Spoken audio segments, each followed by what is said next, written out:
tickets for as low as $10. Sometimes even less. A ticket cheaper than your Uber ride to the airport. Now here's the question nobody asks. How does a company fly a 90-ton aircraft, burning thousands of dollars of fuel every hour, pay pilots, pay crew, pay airport fees, and still make a profit? Selling you a seat for $10? Is Ryanair losing money on every flight? Is this some kind of trick? Or have they found a loophole in how airlines are supposed to make money?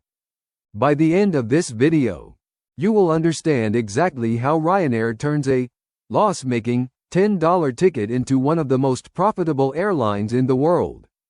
And once you see it, you will never look at a cheap flight ticket the same way again.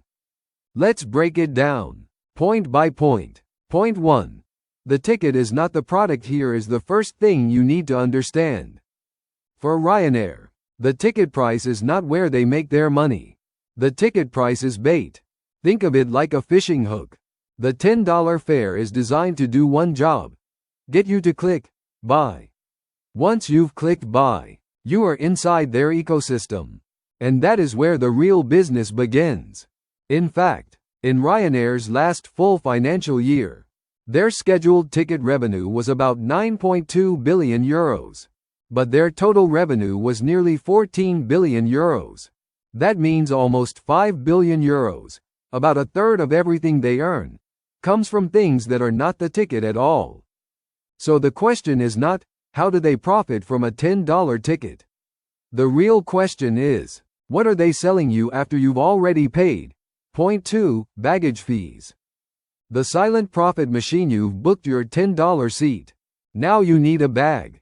Cabin bag that doesn't fit under the seat? That's an extra charge. Checked baggage? Extra charge. Priority boarding just to guarantee overhead space? Extra charge. By the time a lot of passengers are done, that $10 ticket has quietly become a $60 or $80 booking. And here's the psychological trick.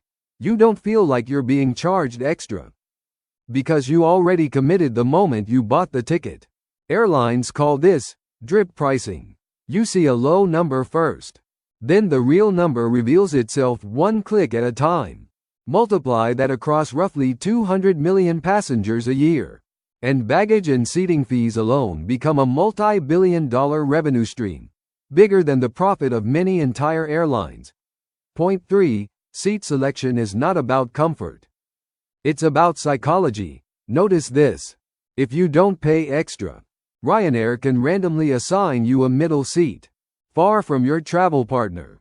Even if you're flying with your family or your kids, suddenly, paying a few extra dollars to sit next to your own child doesn't feel like an upsell.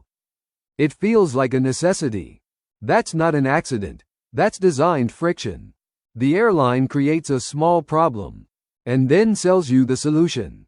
This single strategy, dynamic seat selection pricing, is now one of the biggest ancillary earners for budget airlines worldwide, sometimes generating more per passenger than the airline's entire profit margin on the flight itself. Point 4.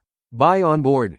Turning the cabin into a retail store. Once you're in the air, you're a captive customer. There's no competitor selling water 2 rows down. So the trolley comes out. Coffee, sandwiches, scratch cards, perfume, even Ryanair branded merchandise, all sold at prices well above what you'd pay on the ground. Because at 35,000 feet, you don't have a choice. And hunger or boredom makes people spend. This is the same logic as a cinema selling overpriced popcorn. The movie ticket is cheap. The popcorn is where they win. Airports pay Ryanair, not the other way around. Here's the part almost nobody knows. You'd assume Ryanair pays airports to land there. Sometimes, it's the opposite. Ryanair mostly avoids big, expensive, congested airports like Heathrow. Instead, it flies into smaller, secondary airports that are desperate for traffic and tourism. These smaller airports often offer Ryanair discounted landing fees, marketing support, or incentive payments, because a single Ryanair route can bring hundreds of thousands of tourists a year to a town that otherwise gets ignored. So Ryanair isn't just cutting costs by choosing cheaper airports. In many cases, it's getting paid to show up. Point 6. The 25-minute turnaround. Squeezing more flights out of one plane and aircraft sitting on the ground isn't earning any money. It's a multi-million-dollar asset doing nothing. So Ryanair's entire operation is built around one obsession: keep the plane in the air as much as possible. Their target turnaround time, landing, unloading, cleaning, reloading, boarding, and taking off again, is famously around 25 minutes. Compare that to full-service airlines, which often take 45 minutes to over an hour. That time difference means Ryanair can fit in extra flights per aircraft per day that competitors simply can't. More flights on the same plane means more ticket sales, more ancillary sales, and more revenue, without buying a single extra aircraft. Point 7. Filling every single seat. An empty seat is a seat that earns $0. So Ryanair is obsessive about load factor, the percentage of seats filled on every flight. They consistently run load factors in the low to mid-90s%, some of the highest in the entire industry. They achieve this through aggressive last-minute discounting, flash sales, and dynamic pricing algorithms that constantly adjust prices based on demand. If a flight isn't selling, the price drops. If it's nearly full, the price rises fast. This is the same dynamic pricing logic Uber and hotel booking sites use, except Ryanair was doing it before it was cool. Point 8. Fuel hedging. Betting on oil prices in advance. Fuel is the single biggest cost for any airline. One bad spike in oil prices can wipe out an airline's entire profit for the year. So Ryanair locks in fuel prices months, sometimes over a year, in advance through contracts called fuel hedges. Recently, the airline had the vast majority of its fuel needs for the year locked in at a fixed price, well before market prices could move against them. This means while other airlines panic when oil prices spike, Ryanair often just doesn't. They already know their fuel cost, locked in months ago. That predictability is a massive hidden advantage most passengers never think about. Point 9. Aircraft type. Zero complexity. Ryanair flies almost exclusively one aircraft family, the Boeing 737. Not 5 different plane types like many legacy airlines. Why does this matter? Every pilot can fly any Ryanair plane. Every mechanic is trained on the same systems. Every spare part fits every aircraft.